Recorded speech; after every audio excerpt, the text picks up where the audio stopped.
नमस्कार। मैं वसंत रावल।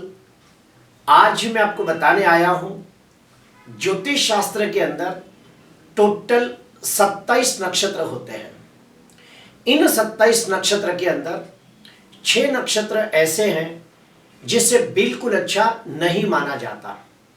अगर कोई बच्चा इन 6 नक्षत्र के अंदर जन्म लेता है तो उसके पैदा होते ही 1 साल के अंदर उसकी शांति पूजा करने को कहा जाता है और फिर वो बच्चा जब 15 साल का हो जाता है तो फिर से शांति पूजा करने को कहा जाता है।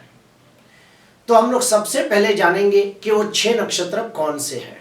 तो सुनिए, कर्क राशि के अंदर आश्लेषा नक्षत्र, सिंह राशि के अंदर मघा नक्षत्र, वृश्चिक राशि के अंदर ज्येष्ठा नक्षत्र, धनु राशि के अंदर मूल नक्षत्र, मीन राशि के अंदर रेवती के आखिरी 2 चरण और अश्विनी नक्षत्र के पहले 2 चरण।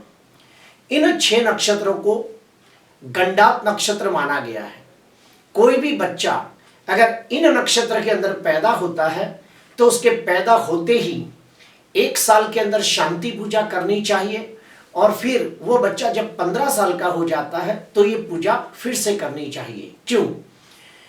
क्योंकि ज्योतिष शास्त्र के अंदर ये देखा गया है कि जो भी बच्चे इन नक्षत्र के अंदर पैदा होते हैं वो जन्म से लेके 8 वर्ष तक कहीं ना कहीं बार बार बीमार पड़ते हैं।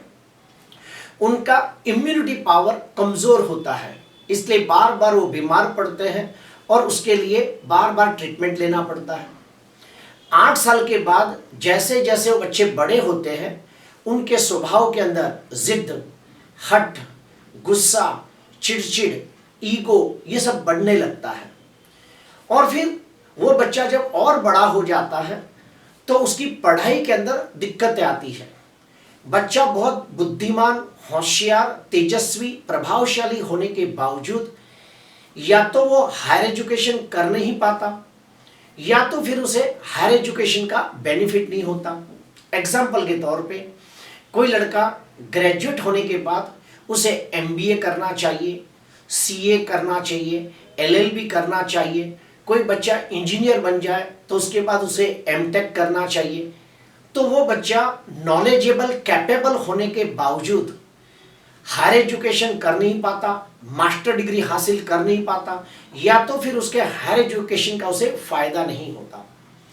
तो इसके बारे में आपको और भी ज़्यादा डिटेल्स में जानना है तो मैंने लेक्चर नंबर 286, 287, 288, 289, 290 ये जो लेक्चर बनाए हैं इसमें मैंने इसके बारे में बहुत गहनता से बताया है कि ये नक्षत्रों का दोष क्यों लगता है और उसकी पूजा क्यों करनी चाहिए और कैसे करनी चाहिए। ये सारी बातों को मैंने विस्तार से बताया है। आज के लिए बस इतना ही। आपको अच्छा लगा तो ज़रूर लाइक करना। नमस्कार।